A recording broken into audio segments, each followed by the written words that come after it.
എനിക്കും നിങ്ങൾക്കും ഒരു കാര്യം അറിയാം. ഇന്ത്യ മുന്നണി ഇന്ത്യ ഭരിക്കണം എന്നാഗ്രഹിക്കുന്നെങ്കിൽ അതങ്ങ് ഉത്തരദേശം തീരുമാനിക്കണം. 80 സീറ്റുള്ള ഉത്തർപ്രദേശിൽ NDAയുടെ സീറ്റ് എണ്ണം കുറയ്ക്കാൻ ഇന്ത്യ മുന്നണിക്ക് കഴിയുമെന്നാണ് ഏറ്റവും പ്രധാനപ്പെട്ട ചോദ്യം. ഈ തെരഞ്ഞെടുപ്പിൽ ഉയർന്നു കേൾക്കുന്ന ഏറ്റവും പ്രധാനപ്പെട്ട ചോദ്യവും അത് തന്നെയാണ്.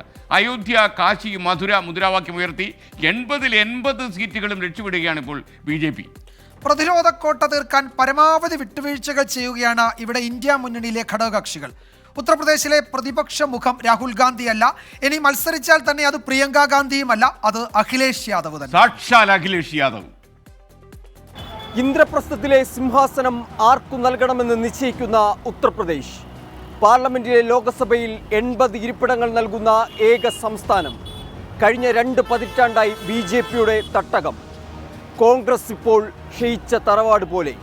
BSPക്കും സമാജ്വാദി പാർട്ടിക്കും ആഴത്തിൽ അടിവേരുള്ള ഇടം.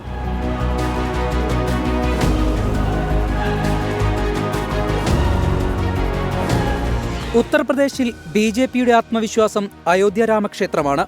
അതിനപ്പുറത്തേക്കൊരു പ്രചാരണവാക്യം കണ്ടെത്തേണ്ടതുണ്ടോ എന്ന ചോദ്യത്തിന് ഇല്ല എന്നതാണ് ഉത്തരം. 2019 BJP 62 സീറ്റുകൾ, സഖ്യകക്ഷിയായ അപ്നാദൾ 2, കോൺഗ്രസ് ഒഴികെയുള്ള പ്രതിപക്ഷ സഖ്യത്തിന് ആകെ ലഭിച്ചത് 15 സീറ്റ്. റായ്ബറേലിയിലെ സോണിയാഗാന്ധിയുടെ വിജയമാണ് കോൺഗ്രസിന് സംസ്ഥാനത്ത് ഒരു സീറ്റ് നൽകിയത്. രാഹുൽ ഗാന്ധിയുടെ അമേഠിയിലെ പരാജയം BJP ഇന്നും കൊട്ടിഘോഷിക്കുന്നുണ്ട്.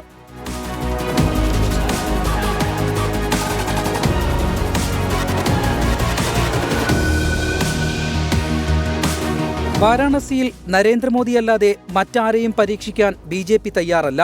അമേഠിയിൽ സ്മൃതി ഇറാനിയും ലക്നൌവിൽ രാജ്നാഥ് സിംഗും ഇത്തവണയും ജനവിധി തേടും.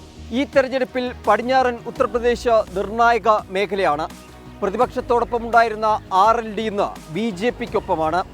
കർഷക സമരത്തിൽ ഇളകി നിൽക്കുന്ന ജാട്ട് വോട്ടുകൾ ഒപ്പം നിർത്താനാണ് RLDയുമായുള്ള BJPയുടെ കൂട്ടുകെട്ട്. പാർട്ടി പോയെങ്കിലും വോട്ട് ഒപ്പം പോകുമോ എന്ന് ഇനിയും അറിയാനുണ്ട്. പടിഞ്ഞാറൻ ഉത്തർപ്രദേശിൽ കർഷക പ്രക്ഷോഭം BJPക്ക് തലവേദനയാണ്. കർഷകരെ അനുനയിപ്പിക്കാനാണ് RLDയുമായുള്ള കൂട്ടുകെട്ട്. ലോക്ദൾ നേതാവ് ചൗധരി ചരൺ സിംഗിന് ഭാരത് രത്ന നൽകിയതും BJPയുടെ മറ്റൊരു തന്ത്രം. ഗുസ്തി സമര പശ്ചാത്തലത്തിൽ ബ്രിജ്ഭൂഷണെ ഈ തെരഞ്ഞെടുപ്പിൽ മാറ്റി നിർത്തിയേക്കും.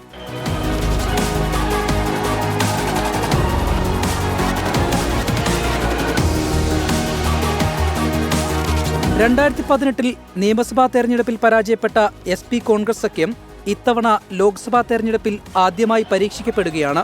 17 ഇടങ്ങളിൽ കോൺഗ്രസ്, SPയും മറ്റു പാർട്ടികളും ചേർന്ന് 63 ഇടങ്ങളിൽ. BSP ഒറ്റയ്ക്ക് മത്സരിക്കുന്നതും ഇന്ത്യ മുന്നണിക്ക് ഭീഷണിയാണ്. സംഘടനാ തലത്തിൽ തകർന്ന കോൺഗ്രസിന് തിരിച്ചുവരവ് അതികഠിനമാണ്.